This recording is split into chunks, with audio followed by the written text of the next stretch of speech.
Y mientras ustedes hablaban ahora, estaba revisando un poco los documentos que él anexó en las pruebas de una tutela que interpuso contra mí y creo que sí me va a tocar rectificar algo, muchachos. Creo que me va a tocar Así, rectificar algo. Sí, no fue en 2 años y medio que hizo el pregrado, sino en 2 años. o sea, Dos o años, sea, el índice de genialidad del personaje se acrecienta.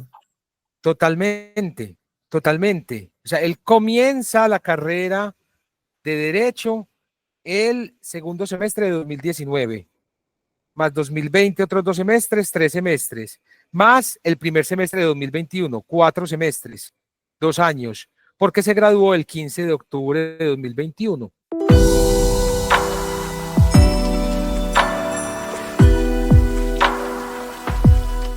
Hola, bienvenidos a Somos Historias, el primero de este 2025. Aquí ya reencontrándonos con ustedes para contarles de nuestras historias, estas primeras historias de este año que ya lleva sus ditas, pero en Casamacondo estamos iniciando esta semana con toda como siempre.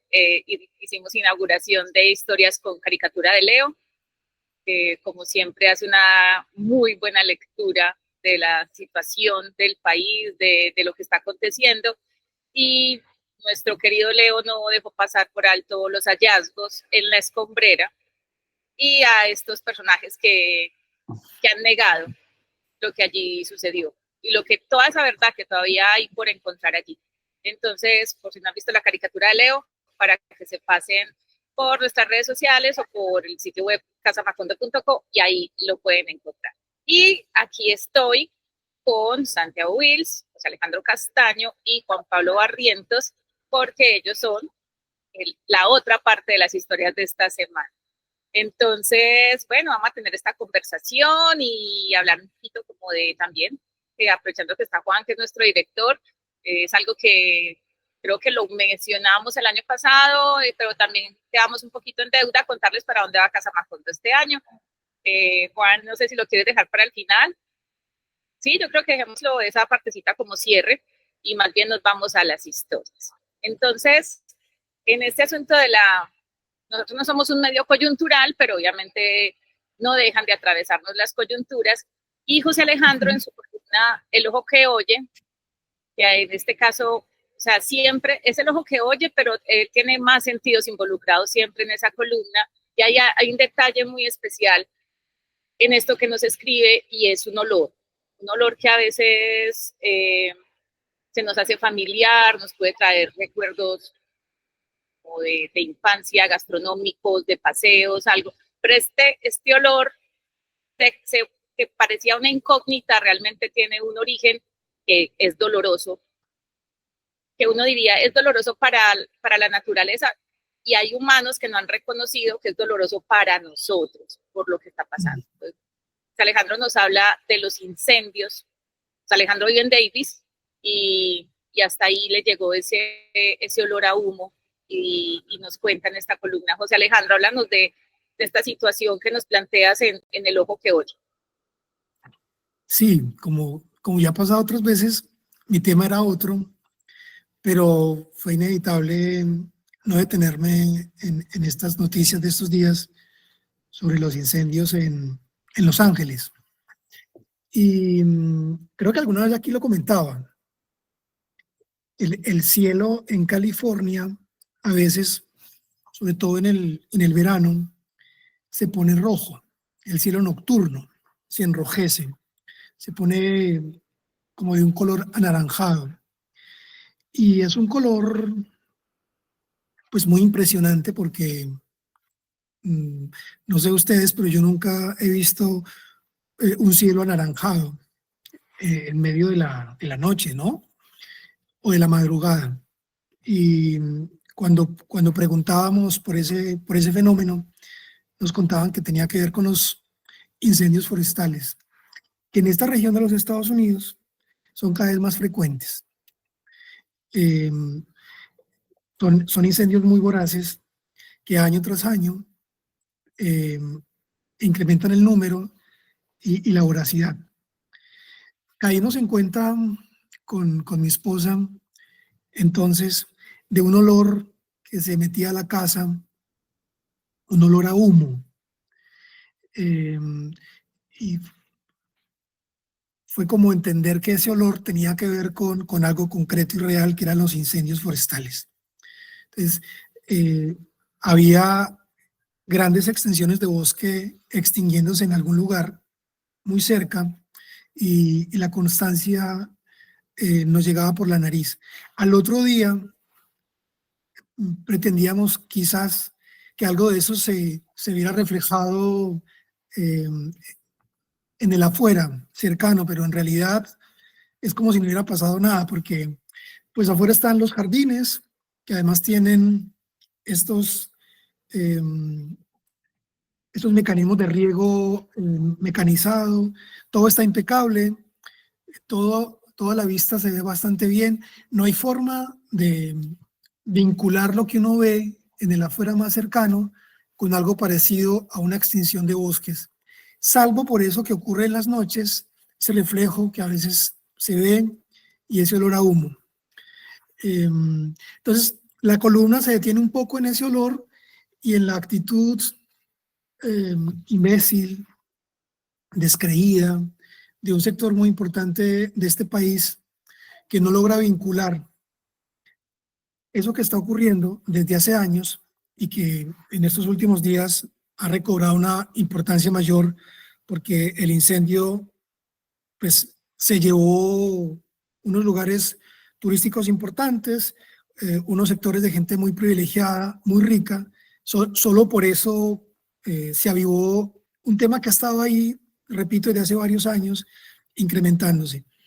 Hay quienes no logran vincular eso que está sucediendo con el cambio climático, con el aumento de la temperatura, que a su vez está vinculada con el uso, con la quema exorbitante de petróleo y de carbón. Y lo sorprendente es que hay sectores importantes de este país que no logran vincular que eso que está sucediendo tiene que ver con eso. Entonces, bueno, por ahí camina la columna de esta semana, que se llama Estúpidos Pirómanos, y es inevitable mencionar en todo esto al presidente de los pirómanos del mundo, que es Donald Trump. Y bueno, yo tenía la intención de ir a Los Ángeles a caminar a aquel lugar, pero bueno, las circunstancias no se dieron, además porque tampoco estaba tan claro que yo pudiera acercármelo bastante a los sitios de los incendios y finalmente pues no fui. Pero me quedé pensando en, además de las pérdidas de dinero, desde luego, y a las dolorosas pérdidas humanas, la cifra va creciendo. Es probable que encuentren víctimas en la remoción de los escombros de las viviendas. La cifra va por 20 y tantos muertos. Además de esas pérdidas que siempre son las más dolorosas, ¿qué fue lo otro que se quemó, ¿no? Que se incineró en esos incendios? De momento, creo que la comprensión de lo que está sucediendo es lo que ardió. Y ahora nos estamos distrayendo, por ejemplo, con el asunto de Hollywood. Parece que se va a postergar o no la entrega de los premios Oscar y todo lo vinculado con eso, que es bastante fútil, bastante prescindible, y la gran reflexión que debería suscitarse a propósito de lo que está sucediendo, pues no se está dando y no hay el mínimo interés en propiciarlo. Lo que hay son esas voces que pasan por alto y ahora, como todo se banaliza, es un poco el sentido que tiene, banalizarlo, lo importante, ahora se andan conjeturando toda suerte, muy hollywoodense eso, se anda conjeturando sobre una suerte de situaciones que explicarían el incendio como una conspiración, y claro, el asunto se da por las ramas, la discusión se vuelve literalmente humo, y lo que debería plantearse es lo que no se plantea, es lo que no se discute, es lo que no se habla. Siempre me extiendo mucho hablando de la columna, que en realidad es muy pequeñita. Esta especialmente es muy cortita, Ya saben ustedes que es apenas una columna a un solo párrafo. Y bueno, sobre eso va la columna de esta semana, Cata, que está ahí en Casa Marconda. Pero esa es la idea, que un texto, independiente de su longitud, pues pueda extenderse mucho más allá en las reflexiones que suscite. Y Sí. me parece sorprendente esto de hablar de lo que realmente perdemos. O sea, mientras estamos perdiendo bosques, perdiendo naturaleza, a veces la preocupación o quizás la forma de irresponsablemente de evadirse sea pensar en que perdemos una entrega de unos premios de cine. Pero a veces como que las magnitudes, no sé, no quisiera condenarlo. Es como cuando la pandemia, cuando estábamos en confinamiento, que se sufría por el fútbol, pues como cuando uno tenía pues un récord de vidas que se estaban quedando ahí como cada día que pasaba. Santiago ha estado muy cercano también a estos temas de naturaleza, pues todos sus lectores lo sabemos, y también es muy crítico y es fuerte en su posición frente a los negacionistas, a toda esta gente que todavía insiste en que, pues en que este es el curso de las cosas, en que el mundo se va moviendo y vamos pasando, pero de todas formas la gente que niega que todavía se pueden hacer cosas. De hecho, hubo un texto del año pasado que era como o ya. ¿Qué pensás frente a esto que nos presenta José Santiago?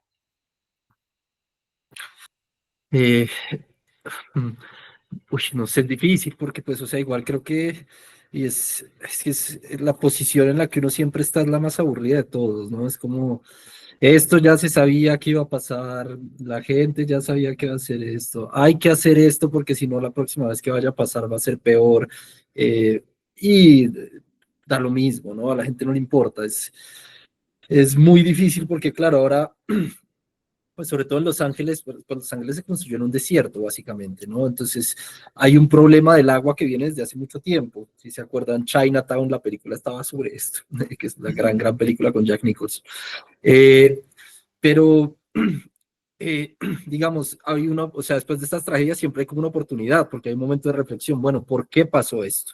¿Cierto? Había algo de lo que hay que partir y es de lo que, pues, ahí está una columna que también escribí el año pasado, que era sobre el fuego, precisamente a partir de un libro que escribió el periodista canadiense John Bayland, que se llama Fireweather, en el que él plantea que los incendios cada vez van a ser peores, cada vez van a ser más fuertes, y pues por una razón que es muy básica, o sea, que no hay que ser como un gran científico para entenderlo.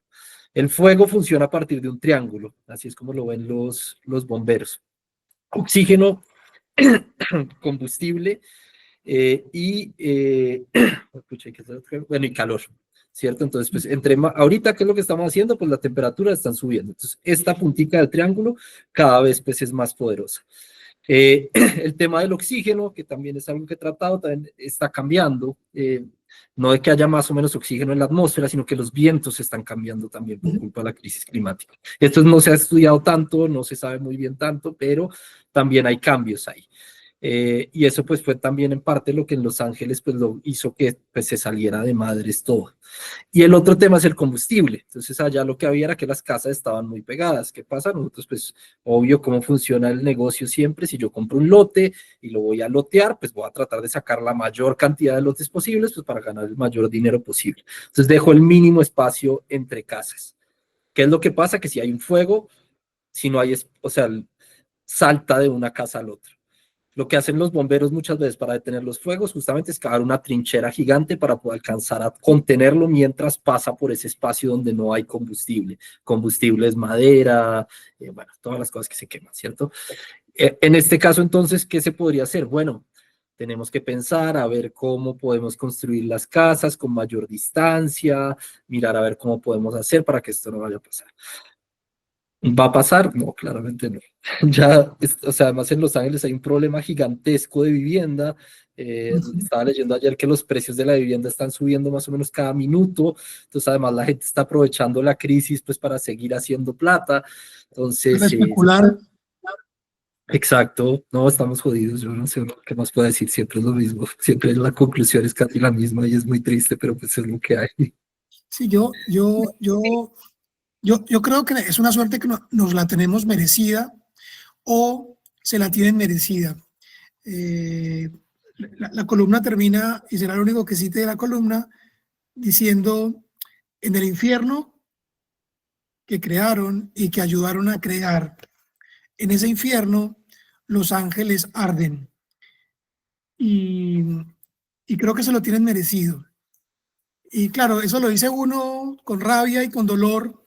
No estoy celebrando la tragedia de nadie, pero lo terrible es que en medio de esta tragedia, las voces que se levanten, las voces que más se oyen, no son las que pretenden explicar y plantear una reflexión, sino las que están desperdigadas atendiendo otros asuntos que poco tienen que ver con el origen de esto y con lo que planteaba Wills, que podría hacerse. Así que, pues no va a pasar nada y esto desde luego seguirá empeorando. El presidente Trump, por cierto, se posesiona en un par de días, el 20, bueno, el domingo, hoy, ¿no? ¿O estoy equivocado? El 20, Eh, sí. el presidente Trump es el presidente de los pirómanos. El lunes. El lunes, mañana, ok. Es el presidente de los pirómanos y ese es el que estamos en manos del sujeto. Calculen lo terrible, ¿no? La ironía de todo esto. Pues yo también me uno a lo que dice Santiago, es que sí, ese final y es que estamos jodidos. Pero como las reflexiones que hace Santiago también sobre el periodismo, es como estamos en el lugar de insistir, no es un lugar plácido, pero creo que es una buena elección de lugar frente a este panorama. Y pues ya que menciono lo... Dígale, Juan Pablo. No, perdón, que iba, pues a propósito de lo que decía José Alejandro, Trump como pirómano, sí, es bien interesante ese fenómeno, pero sobre todo porque, fíjense la noticia de esta semana, que yo creo que es importantísima, el cese, el fuego en Gaza, ¿ya?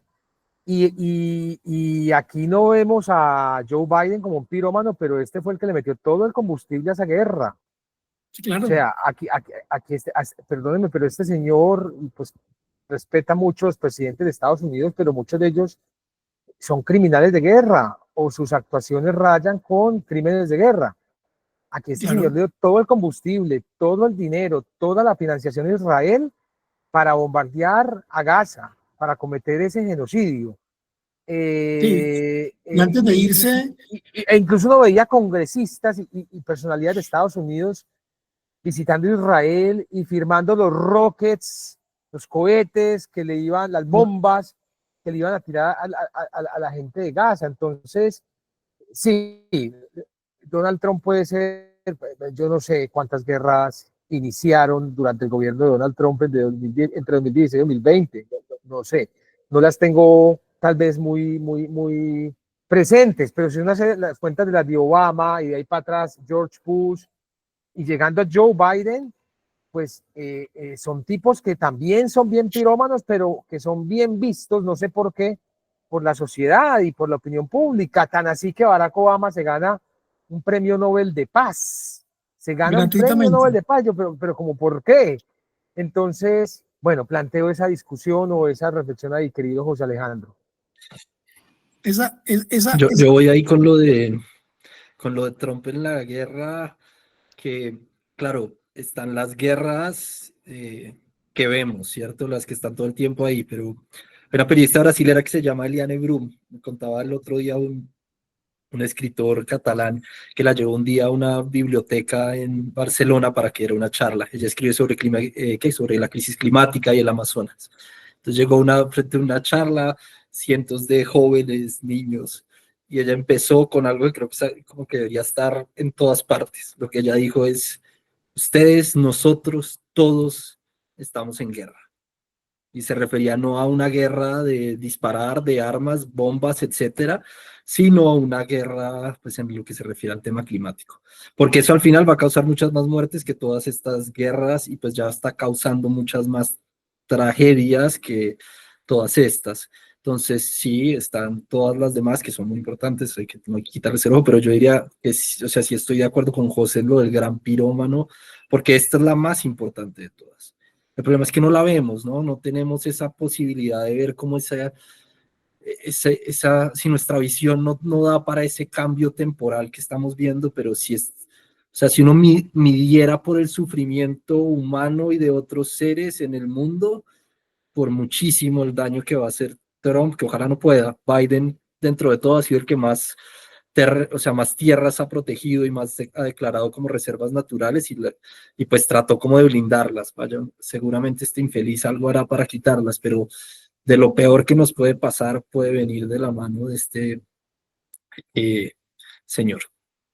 Fíjate cómo se ha recrudecido en los últimos meses a propósito de la victoria de Trump y de la inminencia pues, del comienzo de su gobierno, sectores pseudocientíficos cuestionando muy severamente la veracidad sobre el cambio climático y sosteniendo que tal cosa en realidad es una suerte de ficción, que tal cosa no existe.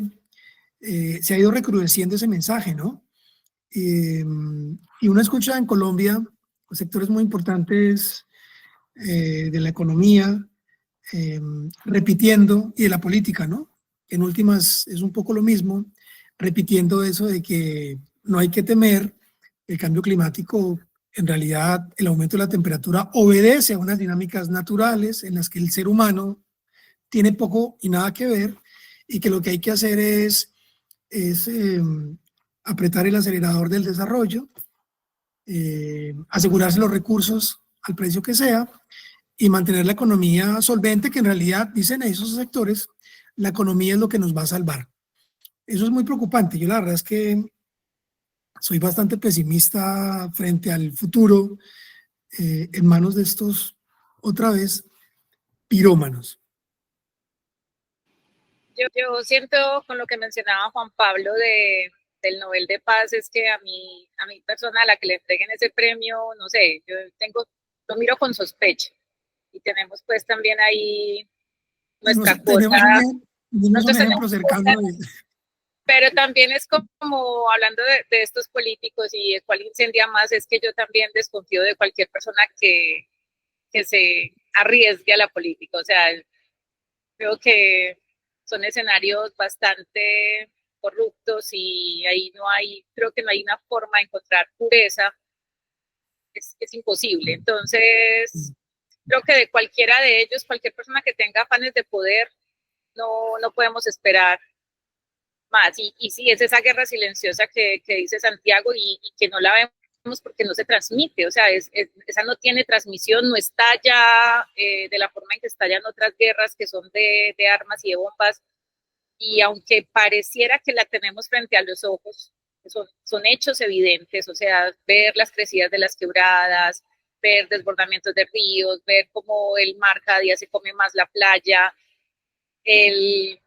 por ejemplo, el mar te devuelve basura todo el tiempo. O sea, vas caminando y encuentras zapatos, ya encuentras almejas pegadas de zapatos, porque, o sea, hace rato estaban allá y el mar te devuelve todo eso. O sea, ahí llega cualquier cantidad de cosas.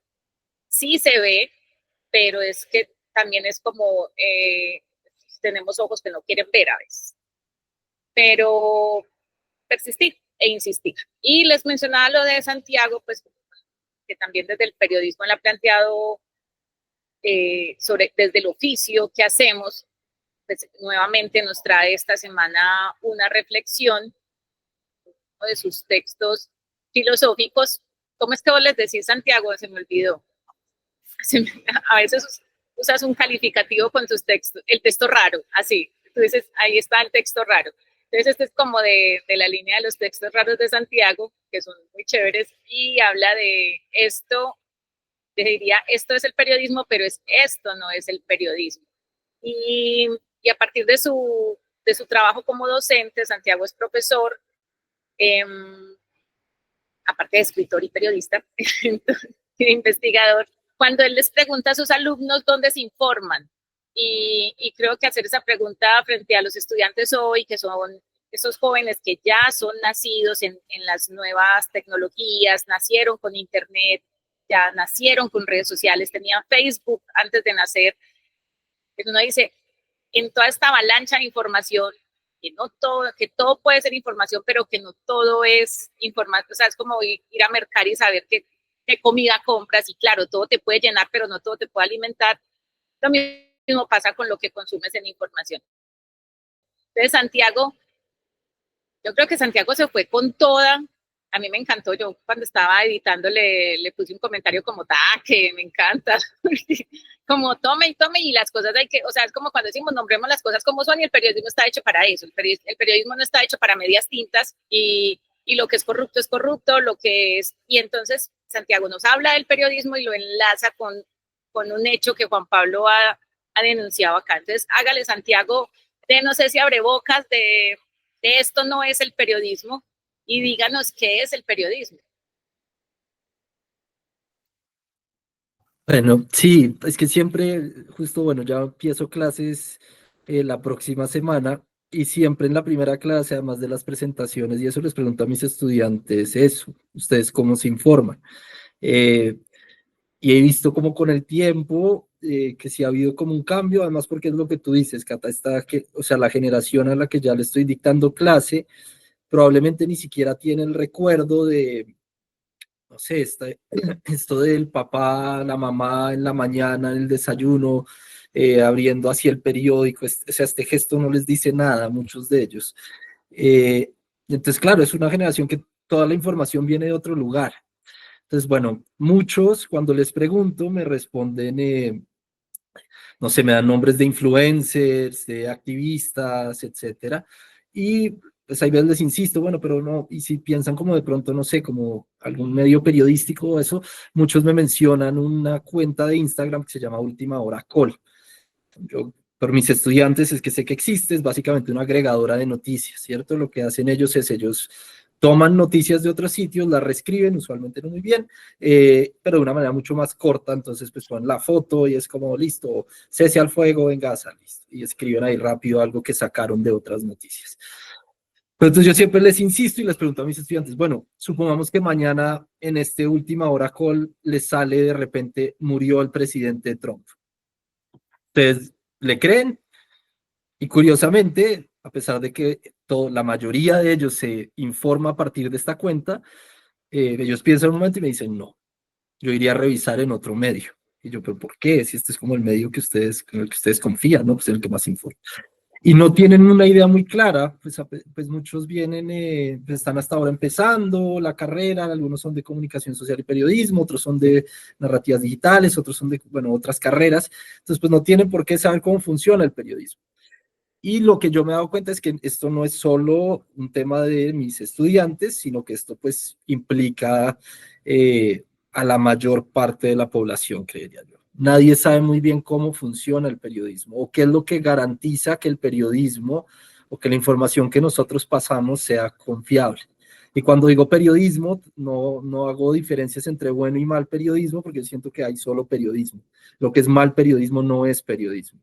¿Por qué? Porque no está cumpliendo con lo que es el contrato que yo tengo con mi audiencia. Entonces, bueno, y esto se ve como desde en todos los niveles, empezando desde el presidente de nuestro país, que no entiende tampoco cómo funciona el periodismo, hasta, no sé, a veces de lo que yo veo que mis familiares o algo, cuando me mandan algo de WhatsApp, una cadena de WhatsApp que evidentemente no podría, pues que no es información confiable, si uno entiende otra vez cómo funciona todo el proceso periodístico. Entonces, en la columna, en este texto raro, pues lo que traté de hacer un poquito es contarles de una manera muy sucinta cómo es ese proceso, ¿cierto? ¿Qué es lo que hace uno como periodista? ¿Por qué la información que yo les estoy dando sí tiene, epistemológicamente hablando, un estatus, digamos, más alto, o pues por lo menos en cuanto a confiabilidad o fiabilidad de la fuente, que el que les puede dar algún influenciador tipo Levi Rincón o cualquier personaje de estos, un político incluso? Son muy parecidos también a la información que dan, ¿no?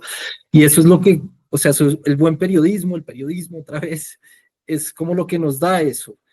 y pues vivimos hoy en un momento en que la confianza o los niveles de confianza en los medios son de los más bajos que se tienen.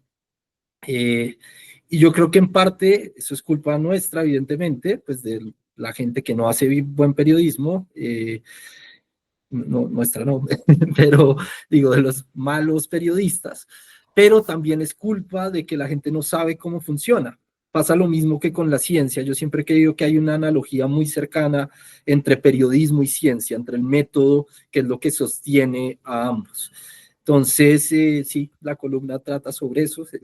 Traté de que no fuera muy aburrida y pues está ligada, digamos, o el ejemplo que traté de poner es justamente una investigación que hizo Juan Pablo. Entonces, pues mostrar un poco por qué, o sea, cuando los periodistas escriben o publican algo, no es simplemente porque les llegó un chisme y ellos decidieron que iban a contar un chisme. Los que hacen eso no son periodistas, que es el gran problema, que hemos tenido revistas nacionales que han hecho eso. Hemos tenido emisoras que han hecho eso, canales de televisión que han hecho eso. Esos evidentemente no son periodistas, ¿sí? O en ese momento eso que hicieron no es periodismo. El periodismo tiene un proceso de verificación de datos detrás, tiene una contrastación, tiene unas dudas, en fin, hay un millón de cosas que hay que disfruto en la columna. Y también pues está algo de una frase de Caparrós que a mí me gusta mucho, que dice, un periodista puede ser cualquier cosa menos ingenuo. Entonces también va por ese lado como un poco qué es lo que hay detrás, porque sí creo, dada como la crisis de información en la que vivimos, que sería bueno que ojalá se enseñara en el colegio un poquito cuál es el método periodístico, así como se enseña, aunque no de la mejor manera, cuál es el método científico. Eso uno quiere creer como que impediría o mejoraría pues como la manera como consumimos la información, qué creemos y qué no, tanto en términos científicos como ya periodísticos. Sí, yo le digo como es el periodismo de WhatsApp. A veces hablan de la periodista más informada de Colombia y es una línea directa con políticos en el Congreso que te mandan un WhatsApp y simplemente ya lo dices al aire y lo reproduces y eso no es, o sea, no puede ser, por más Sí. que conozcas a alguien, incluso te lo puede mandar alguien en quien creas y uno simplemente no puede ser, el periodismo no es una máquina reproductora, pues como no es un canal así que lo atraviesa lo que le llega, o sea, por eso la rigurosidad en la investigación, o sea, y es, o sea, eso de la ingenuidad es que es la duda, uno tiene que desconfiar hasta de lo que uno ya cree que encontró, o sea, es como y volver a repasar y volver a decir, pero es, y uno tiene que dudar hasta de sus fuentes, aunque la fuente sea, digamos, la víctima de una situación, uno también tiene que ir, bueno, que yo no puedo comprometer lo que va a llegar a la audiencia. Y en eso que dice Santiago de esos temas que debería reforzarse en la escuela, y yo nunca lo había pensado que sí, claro, o sea, porque, o sea, primero la lectura crítica hace rato dejó de existir, el asunto de desmenuzar un texto, de entenderlo, pero también es cómo se accede a la información y qué consumimos cuando encontramos información. Creo que eso se suma también a la necesidad de que en las escuelas haya verdaderas cátedras de derecho. O sea, la gente no sabe a qué tiene derecho, no sabe ni siquiera cuáles son sus deberes. O sea, hay un cúmulo de carencias en la educación que hace que cuando te lleguen tus alumnos, entre los que están bien informados, también te van a llegar aquellos que creen que lo que dice un influenciador en cualquier área, o sea, no solamente en temas políticos, en lo que sea, hasta decir que no hay contaminación, que no hay cambio climático, lo que sea, si se lo dice fulanito que es muy fitness, que tiene una vida muy bien y que no sé qué, entonces esos modelos a seguir se nos empiezan a volver para estas generaciones también como pequeños dioses que les dictan realidades y no hay cuestionamiento. Sí. Iba a decir algo. Sí, no, quería agregar algo ahí a lo que ustedes están conversando, y es que,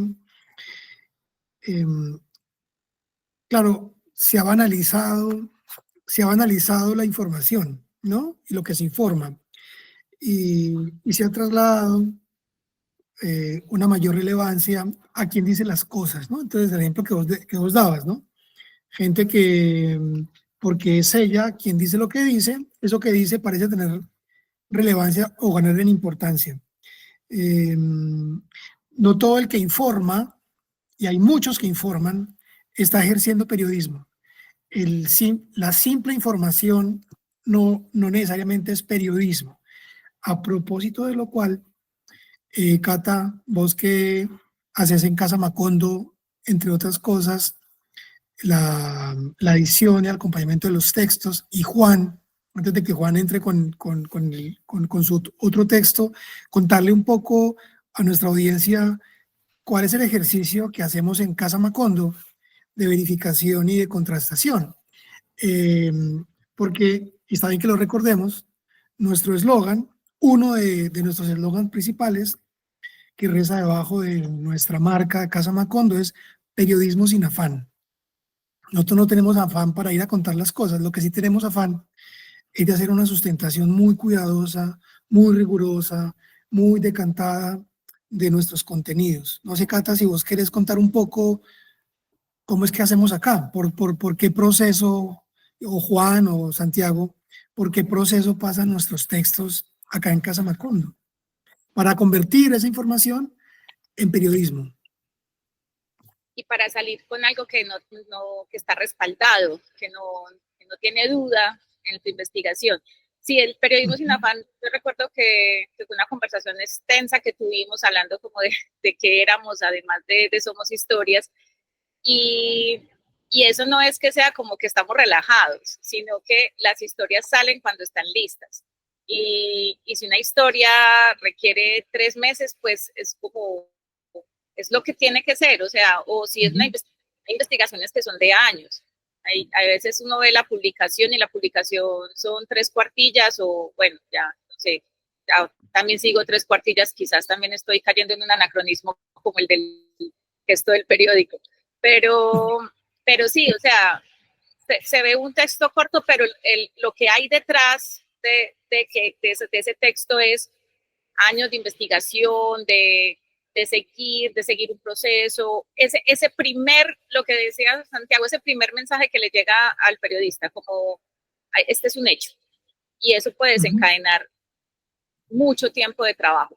Pero ya cuando la historia está, digamos, terminada, que ya llega pues al consejo de redacción y que ya va para edición, pues lo que nosotros hacemos es, somos canzones, yo digo pues, que me digan canzona todo el tiempo, pero nosotros asignamos casi que 3 ediciones a cada texto, que pasa por el editor general, pasa por otro editor y finalmente pasa por mí. Y entre Juan Pablo y yo también hemos hecho verificación de datos. Eso es algo que mencionaba Santiago en su texto, y es la importancia de verificar, o sea, de otros ojos que sean ajenos a la emoción que tiene el periodista con su historia, con su investigación, porque el periodista está en un vértigo cuando está investigando y está escribiendo.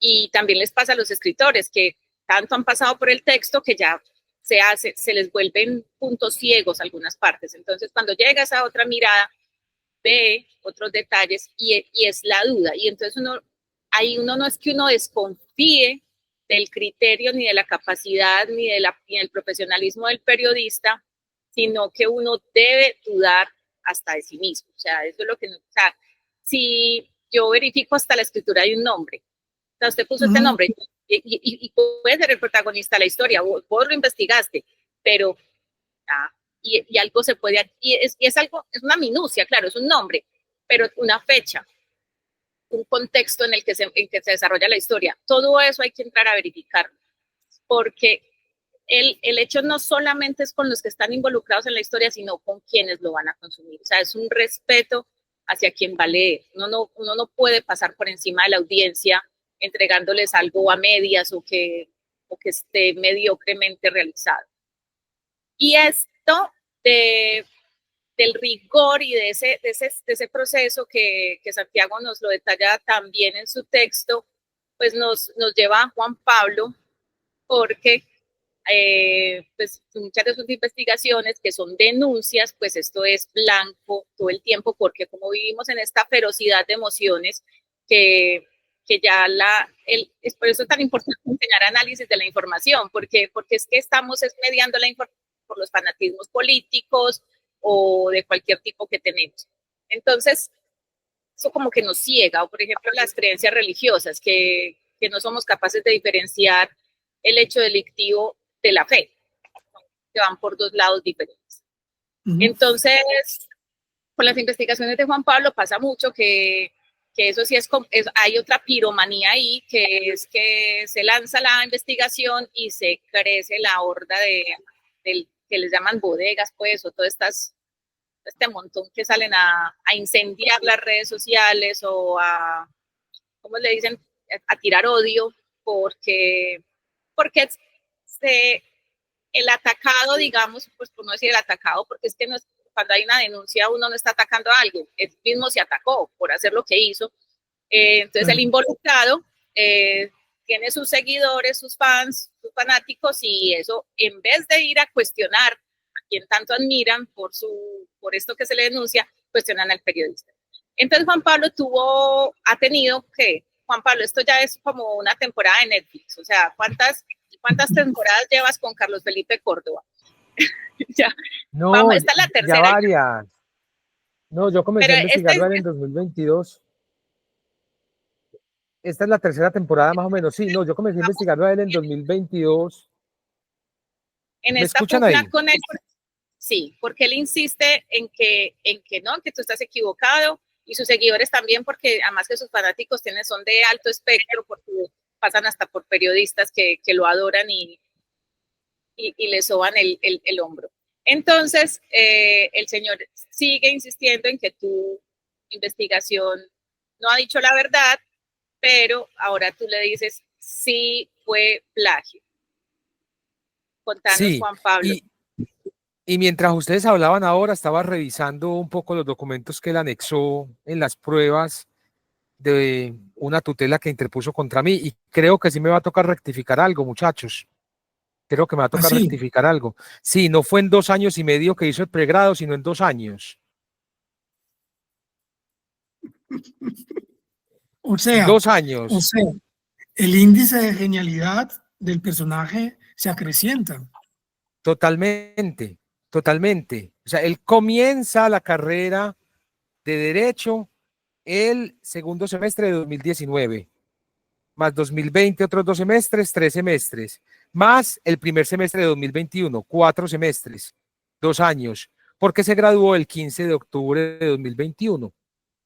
Entonces, sí, en 2022 hice estas publicaciones en Caracol Radio denunciando, no que los títulos fueran falsos, yo jamás he dicho que los títulos de pregrado, maestría y doctorado son falsos, son legales porque pues hay un diploma, hay un acta de grado, sí, he cuestionado en cómo, o lo que he cuestionado es cómo los ha obtenido de manera express, cómo lo ha hecho, porque hacer un doctorado y un pregrado en Derecho, pregrado y doctorado en Derecho, en 2 años, ojo que no es 2 años y medio, 2 años, mientras ejerce el cargo de Contralor General de la República, pues es un dato que, como dice Santi en su artículo, pues debería generar como unas preguntas,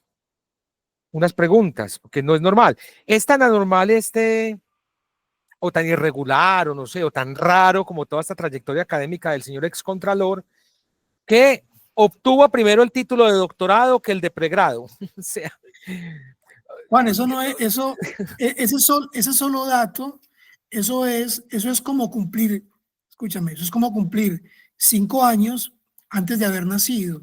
Claro. Eso es un contrasentido, eso no tiene ningún sentido. Ahora, él dirá que, pues, como él tenía ya un pregrado de Relaciones Internacionales, entonces que él entró al doctorado con ese pregrado, y por eso entonces se pudo graduar de doctor en Derecho antes de graduarse de abogado, Pero bueno, en fin. Entonces hay un pregrado que en la mayoría de universidades dura 10 semestres, en el Politécnico Gran Colombiano, presencial, la carrera presencial dura 8 semestres. Entonces él dice, a mí me homologaron el 49% de los créditos. y es bien interesante porque su pregrado es como de 2004, 2005. Sí, y relaciones internacionales tiene mucho que ver de pronto con derecho, pero bueno, el 49% de los créditos me los homologaron. Entonces ahí está ya prácticamente la mitad de la carrera. No han entregado, por ejemplo, el acta de homologación y es con cuáles materias de ese pregrado en relaciones internacionales a usted le homologaron las materias del pregrado en derecho. Entonces, él comienza la carrera en 2019. En 2019 también el Politécnico firma un convenio con la Contraloría, un convenio de cooperación académica. Y en ese convenio, básicamente los estudiantes pagan lo mismo. Lo único que cambia es que los profesores van a la Contraloría a dictar las clases allá. Cuando yo hablé con Carlos Felipe Córdoba en 2022 y con el señor Billy Escobar, ellos reconocieron que Carlos Felipe Córdoba era parte de ese convenio, es decir, que él recibía las clases en el Politécnico, pero que cuando llegó la pandemia en 2020, pues todas las clases fueron virtuales. Eso es cierto, eso es cierto. Ahora el Politécnico ha emitido una respuesta a un derecho de petición que envió el señor Carlos Felipe Córdoba diciendo no, Carlos Felipe Córdoba nunca fue parte de ese convenio, nunca. Pues a mí me lo confirmó Carlos Felipe Córdoba y Billy Escobar en 2022 cuando consulté y publiqué esto en Caracol Radio y no dijeron nada, Pero bueno, ese convenio era más un cambio accesorio, no es como nada de fondo. Los profesores van a la Contraloría y dictan las clases allá, está bien. Luego las clases fueron virtuales, ¿ya? Yo hablé en estos días con un profesor que me confirmó que a los profesores de Carlos Felipe Córdoba les pidieron dos favores. El primero, que no le exigieran a Carlos Felipe Córdoba prender la cámara. Y segundo, que no le hicieran preguntas. Entonces, bueno, eso me dijo pues este profesor, eso habría que verificarlo, contrastarlo. Entonces, sí, fue un título express, porque, hombre, es que el cargo de contralor, de fiscal general, defensor del pueblo, presidente, es una vaina que requiere estar 24/7. Él dice, yo tuve tiempo para hacer todo eso, e incluso estudiaba en los aviones, me acostaba a la 1 de la mañana, me levantaba a las 4 de la mañana. Bueno, eso es muy difícil de probar. Eso es muy difícil de probar. Absoluto genio. Exacto. Entonces, el que dirigió ese convenio académico, además, es un señor que se llama Billy Raúl Escobar, que era el secretario general del Politécnico. Pues este señor resultó luego con contratos en la Contraloría, tanto él como su esposa, y luego fue nombrado por Iván Duque como superintendente de sociedades. Iván Duque y Carlos Felipe Córdoba tuvieron una gran relación, ¿sí? Eran muy amigos. Creo que superintendente financiero. Superintendente financiero, si alguien me ayuda a hacer el chequeo ahí de Billy Escobar, entonces lo nombran superintendente, pero además antes de eso obtiene contratos en la Contraloría. Ahí están los contratos tanto de él como de la esposa. Ya luego Billy Escobar dice, no, pero yo nunca vigilé el convenio de Carlos Felipe Córdoba, yo la verdad al final nunca firmé, nunca revisé nada, pero ahí está en ese convenio. Ahí está en ese convenio. Entonces, esas son todas las coincidencias de él, pregrado en Derecho, en el cual le homologan el 49% de las materias, que no es en 2 años y medio que lo hace, sino que es en 2 años que lo hace, en la mitad del tiempo. No sé qué tan, bueno, puede quedar muy bien formado, la verdad, un abogado, no sé, eso depende de la persona. Aquí estamos hablando de pronto de un genio, de un superdotado, porque yo tengo muchos amigos abogados que son muy inteligentes, son muy genios, pero igual se han gastado incluso más de 5 años haciendo el pregrado. ¿Ya? Es que, claro, pero mientras es Contralor General de la Nación, y mientras hace un doctorado, o sea, el pregrado y el doctorado, que el doctorado lo hizo en 1 año, un doctorado que dura 5 años, un doctorado que es la profundización de lo visto en el pregrado, que además suele estar antecedido, no necesariamente, pero suele estar antecedido por un título intermedio de maestría, que es donde se establecen las líneas de profundización que luego se abordan en un doctorado. Es decir, es una historia que, escuchada así, Juan, es desopilante, no es creíble, y lo digo digo yo con el mayor respeto, con la mayor franqueza, raya en lo ridículo, ¿cierto? En lo ridículo. Pero contarnos pues, Juan, la exigencia de este señor, la insistencia es para que vos te retractes. Sí, no, entonces ahí les conté lo del pregrado. Lo único que yo conté del pregrado fue, mira, acá hay unas coincidencias, acá hay un convenio académico, acá hay un director de ese convenio que después resultó como superintendente, que resultó con contrato en la Contraloría. Ya, aquí está la información, pero hay un diploma, obviamente, pues el señor es abogado, sacó su tarjeta profesional. Eh, Listo, luego viene una maestría, él tiene una maestría, pero esta maestría la sacó en España, y ojo pues a esto, en España esa maestría dejó de ser válida. Él llegó a Colombia, trató de convalidarla por allá como en 2013, 2014, el Ministerio de Educación le negó 2 veces la convalidación. Fíjese lo que decía el ministerio en ese momento, teniendo en cuenta que se trata de un título propio, tal como lo señala el mismo título, carente de los efectos académicos y profesionales y de la validez otorgada a los títulos oficiales en España. Entonces, el ministerio 2 veces le dijo, no señor. En el 2009 negó la convalidación de ese título, que es un máster en acción política, fortalecimiento institucional y participación ciudadana en el Estado de Derecho. Entonces, el ministerio le dijo, no, perdóneme, pero esto no lo podemos, esto es carente de validez. Pues Carlos Felipe Córdoba interpuso una demanda de nulidad ante el Consejo de Estado, y el Consejo de Estado obligó al Ministerio de Educación a convalidarle el título con un argumento bien interesante.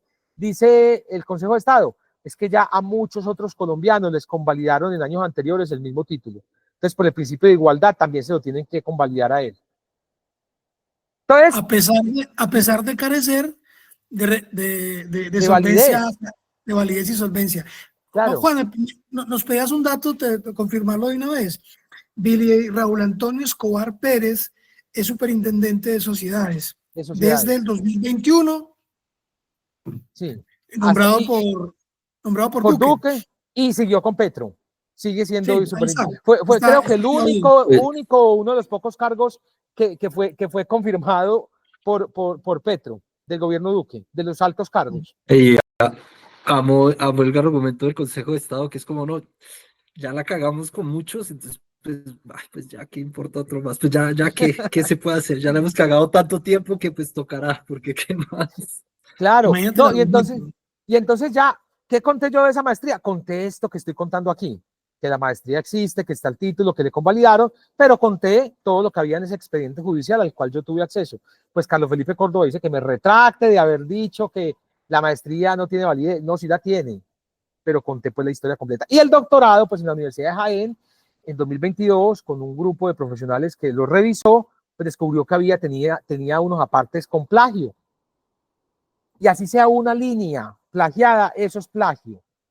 Claro, Acá eran eso, 5 párrafos. Entonces acá ellos dicen, no, es que eso se metió por un programa que se llama Turnitin, que solo encontró el 13% de coincidencias. Entonces eso no es plagio dentro de lo que se permite. Bueno, pero vamos a revisar esas coincidencias. Y al revisar esas coincidencias encontramos párrafos completos copiados de otras obras. Sí, es que esas obras mire, yo ahí las cité directamente en el texto, pero más arribita. No, también había que citarlas más abajito. Entonces dice, son de pronto omisiones involuntarias. No, perdónenme, esas omisiones involuntarias son plagio de una universidad seria. Una universidad seria revisa eso con lupa y no permite que una tesis de esta salga publicada, y además con summa cum laude, con cum laude. Yo la verdad la leí y yo ahí lo que veo es un autoelogio. Eso es una alcahuetería decir que hay un porcentaje de coincidencias permitidas, no, porque volvemos a lo que decía Santiago con el periodismo. A nosotros no se nos pasan que haya lugar a unas coincidencias que sean errorcitos.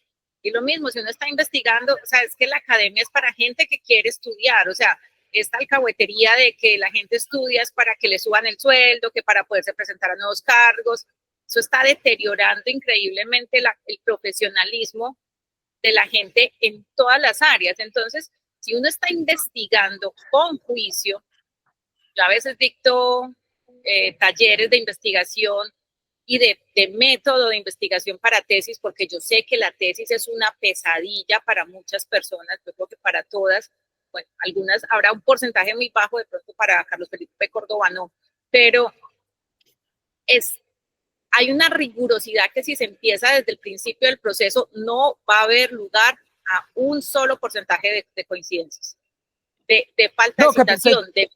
Exacto, de falta de citación, porque coincidencias puede haber y bien citadas. Y yo puedo encomillar. Se dice es que coincide un texto. No, o sea, no se da el señalamiento de que es un plagio, pero cuando es ponerse en el lugar del plagiado. O sea, si un texto mío, alguien se lo firma como propio, hombre, no, o sea, yo lo hice. O sea, es que es respeto por la obra intelectual de otra persona que está citando.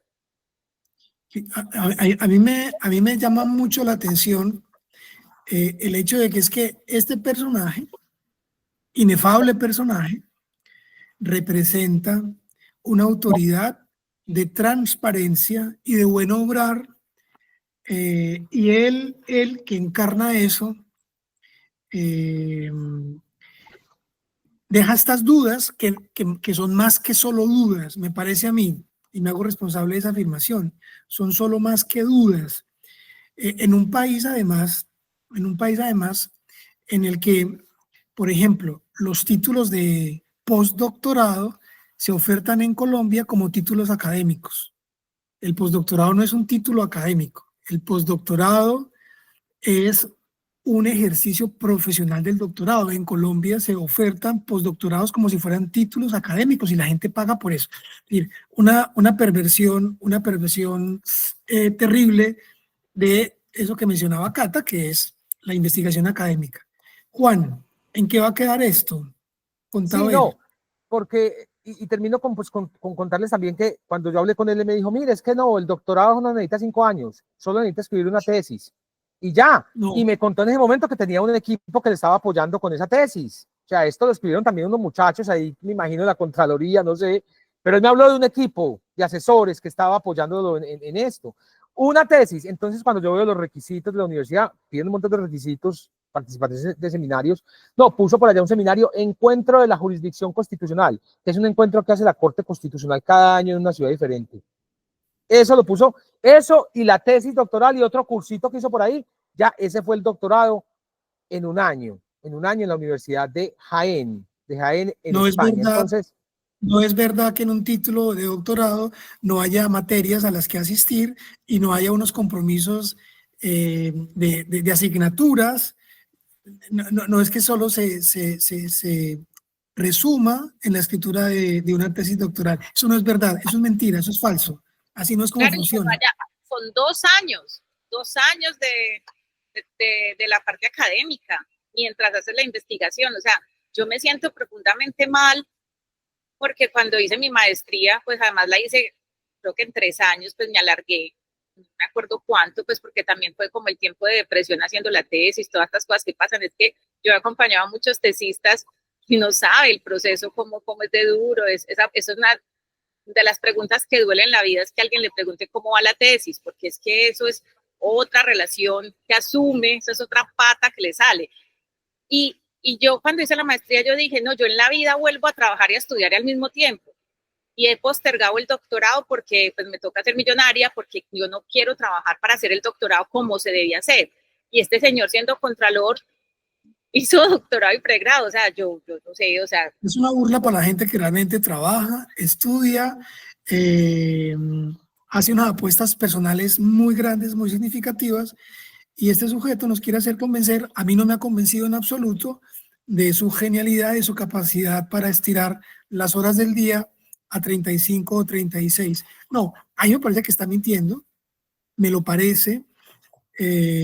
Juan, seguí pues, y entonces. No, y ya ahí termino, pues, ¿qué he dicho yo del doctorado? Mire, hay un doctorado que incluso fue convalidado por el Ministerio de Educación. Yo no sé cuáles serán las, porque yo recuerdo que yo convalidé también una maestría, se me pidieron de todo, y yo, pero fue pucha, esto lo convalidaron, listo, eso lo investigaré después cómo fue que convalidaron ese título de doctorado. Y que existe una tesis doctoral, sí, pero esa tesis contiene plagio, sí. Existen 15 fragmentos que identificamos nosotros con irregularidades, 5 de ellos con plagio. Y pues nos reafirmamos en eso. Es que así sea una sola línea. Así sea una sola línea. Él interpuso una acción de tutela.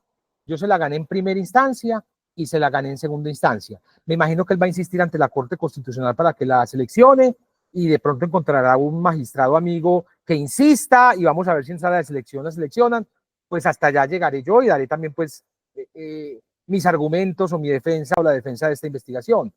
Que no necesita ni defensa, si ustedes leen la historia, pues ahí está, pero eso hay que repetirlo porque entonces Carlos Felipe Córdoba no sé si contrató, pero en diciembre, a finales de diciembre, entonces comenzaron a aparecer un montón de preocupados, un montón de bodegas, pero además periodistas, RCN, Noticias, Semana, Blue Radio, ya Jorge Hernán Peláez, el hijo de Hernán Peláez, si se les conoce más por el papá, un señor que se llama Oscar Sevillano,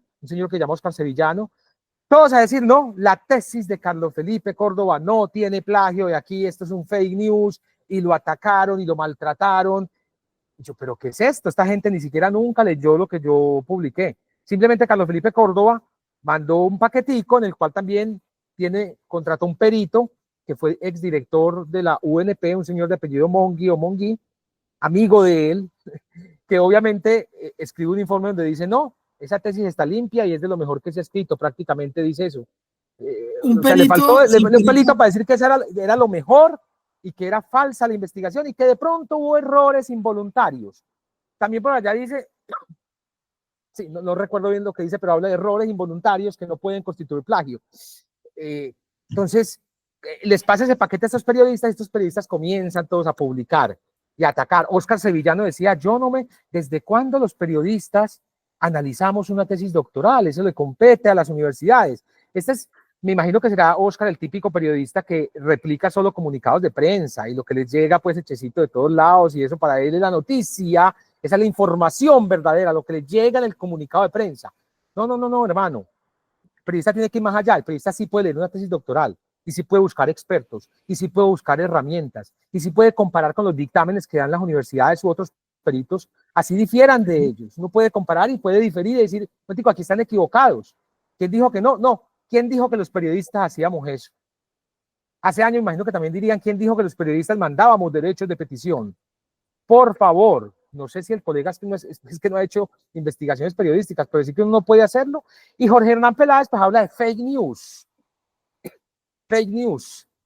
Solo con leer la carpetica que les envió Carlos Felipe Córdoba, que me imagino que eso lo cuadran en un almuerzo, por ahí en un restaurante, una llamada. Yo no sé si habrá recursos económicos de por medio, pero qué tristeza. Y ellos argumentan es que hay que darle la palabra a la contraparte.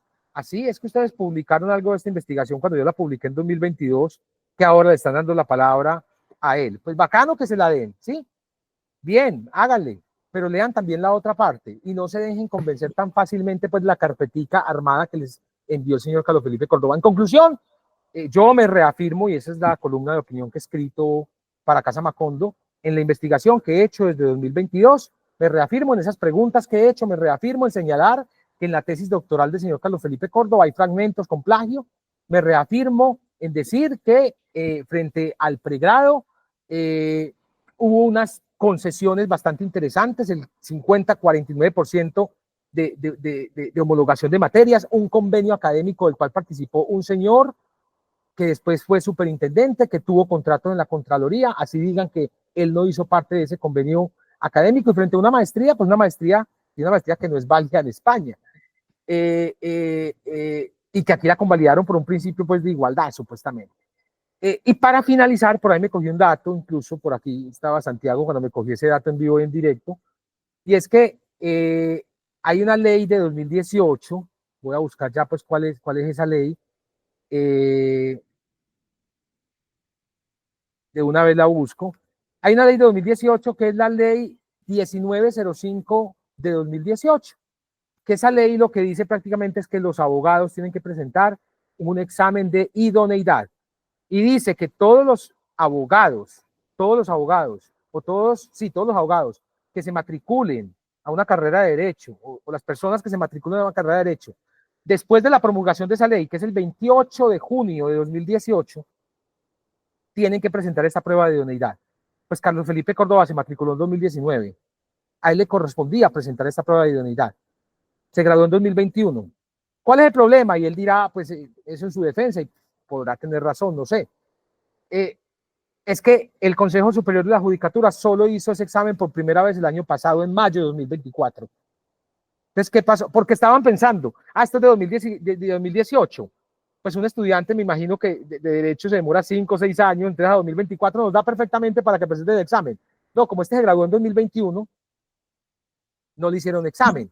Pero encontré que no solo fue él, fueron pues otros estudiantes más que me imagino que la terminaron en 3, 4, hasta 5 años, porque si alguien empezó en 2018 y terminó en 2023, pues la prueba fue hecha en 2024. Ahí yo creo que el consejo sí se demoró un poquito, pero si un abogado juicioso quiere demandar esto, lo lleva hasta las últimas consecuencias y no solo, digo yo, no sé, puedo estar equivocado, podría estar en riesgo el título de Carlos Felipe Córdoba, sino de todos aquellos que se graduaron sin presentar esa prueba de idoneidad, que es que empezaron su carrera después de junio de 2018 y que se graduaron sin esa, o que obtuvieron su tarjeta profesional, porque uno puede graduarse, pero es para obtener la tarjeta profesional de abogado. Entonces, bien interesante ese caso. El derecho de ejercicio de la profesión. Entonces ya, pues con eso cierro, él va por una nueva acción de tutela, intentará llegar a la corte, también presentó una denuncia penal. Tengo entendido que Carlos Felipe Córdoba va por la presidencia de Colombia, se va a presentar a la presidencia de Colombia, va como candidato, no sé. Entonces quiere a toda costa pues limpiar su nombre y atacarme y atacar la investigación periodística para pues insinuar que él es un genio y que todo esto es falso y que todo esto es un montaje mío desde 2022. Entonces, aquí estoy pues para acudir ante los jueces que me requieran, ahí estaré, pero pues yo me reafirmo en todo lo que he publicado. ¿Y será que el periodo presidencial de 4 años también lo piensa hacer en 2 años? Una tesis doctoral que no parece escrita por ningún genio. Ya en este momento esté siendo presidente sin haber sido presidente, o sea, porque como pasan estas cosas tan magiquitas alrededor de él. Pero bueno, menos mal está Juan ahí con todo su rigor y firme en todo lo que ha publicado, porque eso es aquí pueden llegar todas las solicitudes de rectificación que sea, pero la verdad, y se los decimos a todos quienes siguen Casa Macondo, es que antes de darle clic a la publicación de una historia, esto ha sido muy cuidado y verificado. Muy masticado. Bastante. Miado. Sí, los que crean que aquí nos gana el vértigo o nos gana la emoción o nos gana la premura, se equivocan. Todo lo decantamos y lo masticamos mucho. Eso no nos cura, por supuesto, de cometer algún error. Pues por supuesto que errores son inevitables cometerlos. Pero eso es una cosa. La otra es la falta de rigor, la falta de cuidado, la falta de sustentación, verificación, etcétera, que son cosas que hacemos acá además con mucho gusto, porque también es bueno que lo mencionemos. Casa Macondo es un medio de comunicación de editores. Todos hemos pasado por edición en equipos de trabajo vinculados a otros medios de comunicación. De manera que también hay una experiencia ganada y unos modos del trabajo. Así que, bueno, felicitaciones, Juan. Estaremos muy atentos del desarrollo de esta historia, del genio que no es genio. Y para cerrar, este año vamos a cumplir ya 2 años de estar al aire en Casa Macondo. Y en este año, Juan, para contarles un poco no quiere contar, ¿no? ¿Para dónde vamos? No, sí. No, mire. ¿Qué soñamos? ¿Qué queremos? Nosotros estamos acá entregados, felices, en Casa Macondo, haciendo todo esto que hacemos y que le hemos puesto todo el motor desde el primer día, desde la gestación. Y qué rico que quienes nos siguen, quienes confían en nuestro periodismo sepan para dónde vamos 2025. Sí, no, pues tenemos ya pues un equipo muy sólido y unas directrices editoriales que nos permiten funcionar muy bien y cómodamente, ya. Todo el equipo pues es fantástico y yo creo que esas bases fundacionales de Casa Macondo están fuertes. Ahora este año vamos por los recursos económicos, porque pues tenemos que subsistir de alguna manera. Y este año, pues, gracias al trabajo que hemos hecho, pues ya tendremos algunos aliados internacionales que han creído en Casa Macondo, que creen en Casa Macondo y que van a invertir en algunos proyectos que vamos a hacer. Uno de ellos, importantísimo, es un proyecto de baldíos, de baldíos. En los últimos 20 años, el Estado colombiano ha entregado 109.000 baldíos con resoluciones. Entonces tenemos 109.632 resoluciones de baldíos, de los baldíos del Estado colombiano, y queremos saber a quiénes les entregaron esos 109.000 predios. Porque si esos baldíos se los entregan a víctimas del conflicto, a afrodescendientes, a comunidades campesinas, indígenas, a personas muy necesitadas, pues eso está bien, porque la ley les permite acceder a ellos, pero si esos baldíos se los entregaron a poderosos, a empresarios, a políticos, pues ahí es donde vamos a poner nosotros la lupa. Entonces, se vienen 2 años muy grandes analizando, estudiando, investigando el tema de tierras y de los baldíos en Colombia. Eso pues como primer gran tema de investigación al que le vamos a meter alma, vida y corazón. Segundo tema, seguiremos adelante con el archivo secreto de la Iglesia Católica, que obviamente no lo hemos todavía revelado del todo porque la Corte Constitucional todavía no ha fallado la tercera sentencia para tener acceso a los 27% restantes del archivo secreto. Ya hemos accedido al 13%, falta un 87% más, y con ese 13% ya hemos publicado 600 nombres de sacerdotes denunciados por abusos sexuales. Entonces nuestra tarea es llegar hasta el final con ese archivo secreto. Estamos también metidos en un proyecto bien interesante, queremos ponerle más el ojo a lo que son los magistrados en Colombia, la rama judicial, la transparencia en el poder judicial. ¿Ya? Entonces estamos haciendo una investigación de gran calado de la que les comentaremos después y que arrojará tremendas sorpresas, porque nos quedamos acá solamente, repito, como en lo político y poco nos dedicamos a estudiar quiénes son nuestros jueces, y yo creo que ahí reside gran parte de las soluciones de nuestros problemas, como también residen muchos de los problemas que tenemos. Entonces tenemos que analizar bien quiénes son nuestros jueces. Y obviamente seguiremos con todo el ritmo con el que venimos este año, seguiremos con las pasiones que cada uno tiene, Santiago con todos los temas medioambientales y animales, lo mismo José Alejandro, ¿ya? Lo mismo Pacho, Christopher con todos los temas culturales. José Alejandro me imagino que seguirá con su columna El Ojo que Oye este año. Catalina seguirá pues también en ese proceso magnífico del cuidado del estilo, como cuidadora de estilo que tenemos aquí en Casa Macondo. Diana Pachón seguirá concentrada en sus hipopótamos y ahora en los manatíes. Ricardo Mendivil en todo lo que le encanta, le fascina a él, que es la música. Va a preparar un especial maravilloso con Pacho Escobar sobre un cantante, no recuerdo cuál cantante es, ¿alguien recuerda? Bueno. Jairo Varela. Mejor no. Jairo Varela. Exacto. Fundador y creador del grupo Nietzsche. Claro, Leo, pues, que es un personaje maravilloso y le ha dado, pues, como toda una uniformidad gráfica a Casa Macondo.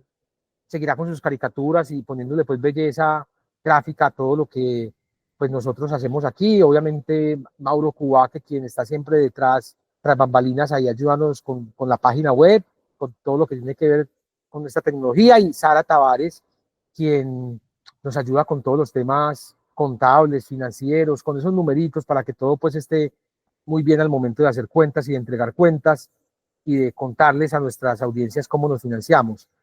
Estoy casi seguro que no me faltó ninguno, ¿cierto? Me faltó alguno, compañeros, porque me meto en un problema donde me falte uno. Aquí estamos nosotros 5. Pero sí quería mencionar que una línea muy importante de nosotros es la lectura, y que vamos a seguir metiéndosela muy fuerte a la parte cultural y literaria. Exacto. Sí. Y a eso se le suman, pues claro, un montón de libros que vienen este año. Pues Catalina tiene un libro en proceso, creo que Santiago otro, José Alejandro tiene otro libro en proceso, yo tengo otro libro en proceso, Christopher tiene un libro en proceso, Pacho creo que tiene un libro en proceso. O sea, este año hay como 6 libros en proceso, y este año podrían salir unos 3 o 4 libros de aquí, de los socios de Casa Macondo. Entonces, claro, es algo maravilloso. Este es un proyecto muy hermoso que poco a poco pues va dando sus frutos y ahí vamos. No sé si me faltó algo y si alguien quiera complementar algo de esos proyectos que nos esperan para este 2025. Juan, creo que los mencionaste casi todos, ¿no? Eh, Ahí tenemos otras cosas que están bailando, pero está bien tampoco mencionarlas todas. Sí decir que, como vos decías, aquí estamos trabajando con, es una apuesta de vida, ¿no? Es una apuesta personal, es una apuesta de nuestras familias. Estamos todos acá poniendo lo mejor de cada uno y además lo hacemos con mucha alegría, muy convencidos de lo que estamos haciendo y del modo en que lo estamos haciendo. Así es, mis muy queridos, gracias por estar inaugurando esta segunda temporada de Somos Historias, que inicia este 2025.